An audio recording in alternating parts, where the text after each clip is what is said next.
മന്ത്രിസഭാ യോഗം ഇന്ന് ചേരുന്നുണ്ടോ? കാരണം ഒരുപാട് ട്രോളുകൾ ഇങ്ങനെ ഫേസ്ബുക്കിലൊക്കെ കറങ്ങി നടപ്പുണ്ട്. പേടിച്ചു പോയി എന്ന് പറഞ്ഞേക്ക് എന്ന പഴയ മുഖ്യമന്ത്രിയുടെ കമൻ്റ് എടുത്തിട്ട് ഇന്നലെ ഇത്രയും വിവാദങ്ങൾ ഉണ്ടായപ്പോൾ, അതായത് പല വീഡിയോകൾ നീക്കം ചെയ്യുന്നു മെറ്റയെ കൊണ്ട്, അങ്ങനെയുള്ള വിവാദങ്ങളൊക്കെ കേൾക്കുന്നു. അപ്പോൾ ഇന്ന് മന്ത്രിസഭാ യോഗം ചേരുന്നുണ്ടോ? ചേർന്ന ശേഷം ഇക്കാര്യത്തിൽ ഒരു കൃത്യമായ അന്വേഷണ പ്രഖ്യാപനം അടക്കം മുഖ്യമന്ത്രിയുടെ ഭാഗത്തു നിന്നുണ്ടാകാൻ സാധ്യതയുണ്ടോ?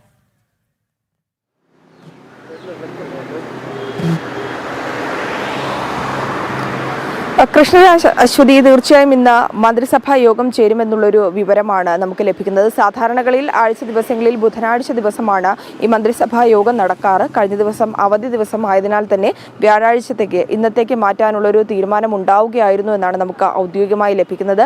ഇന്ന് ചേരുന്ന മന്ത്രിസഭാ യോഗത്തിൽ പ്രധാനമായും ഈ ഒരു വിഷയത്തിൽ, അതായത് മെസ്സിയെ കൊണ്ടുവരുന്നതുമായി ബന്ധപ്പെട്ട് പിന്നിൽ നടന്ന തട്ടിപ്പ് വിഷയത്തിൽ തന്നെയായിരിക്കും ഒരു ചർച്ച നടക്കുക എന്നാണ് നമുക്ക് മനസ്സിലാക്കാൻ സാധിക്കുന്നത്. നിലവിൽ കായിക മന്ത്രി ഒ ജെ ജനീഷ് നൽകിയ റിപ്പോർട്ട് പരിഗണനയിലുണ്ട്. അതുമായി ബന്ധപ്പെട്ടുകൊണ്ടുള്ള ചില പ്രാഥമിക പരിശോധനകളും ഒപ്പം തന്നെ മുഖ്യമന്ത്രിയുടെ ഭാഗത്തു നിന്നും ചില ഇടപെടലുകൾ നടന്നു എന്നുള്ള വിവരങ്ങൾ കൂടി പുറത്തു വരുന്ന സാഹചര്യമുണ്ട്. ഇന്ന് വിശദമായി തന്നെ ഈ ഒരു റിപ്പോർട്ടിന്റെ അടിസ്ഥാനത്തിൽ ചർച്ച ചെയ്തതിനു ശേഷം തുടർ തീരുമാനങ്ങൾ എടുക്കുന്നത് സംബന്ധിച്ച് ഒരു ഔദ്യോഗിക പ്രഖ്യാപനം ഉണ്ടാകുമെന്നാണ് നമുക്ക് മനസ്സിലാക്കാൻ സാധിക്കുന്നത്. ഒന്ന്, ഒരു ഉന്നതതല അന്വേഷണം, അത് വിജിലൻസ് അന്വേഷണത്തിന് തന്നെയായിരിക്കും സാധ്യത എന്നാണ് നമുക്ക് മനസ്സിലാക്കാൻ സാധിക്കുന്നത്. അതിനുശേഷം സ്വാഭാവികമായും എല്ലാ ആഴ്ചകളിൽ കാണുന്നത് പോലെ തന്നെ മുഖ്യമന്ത്രിയുടെ വാർത്താ സമ്മേളനം ഉണ്ടാകും. അക്കാര്യങ്ങൾ ആ വാർത്താ സമ്മേളനത്തിൽ തന്നെ ഇതുമായി ബന്ധപ്പെട്ടുകൊണ്ടുള്ള മാധ്യമപ്രവർത്തകരുടെ ചോദ്യങ്ങൾക്കടക്കം മുഖ്യമന്ത്രി മറുപടി പറയുമെന്നാണ് പ്രതീക്ഷിക്കുന്നത്.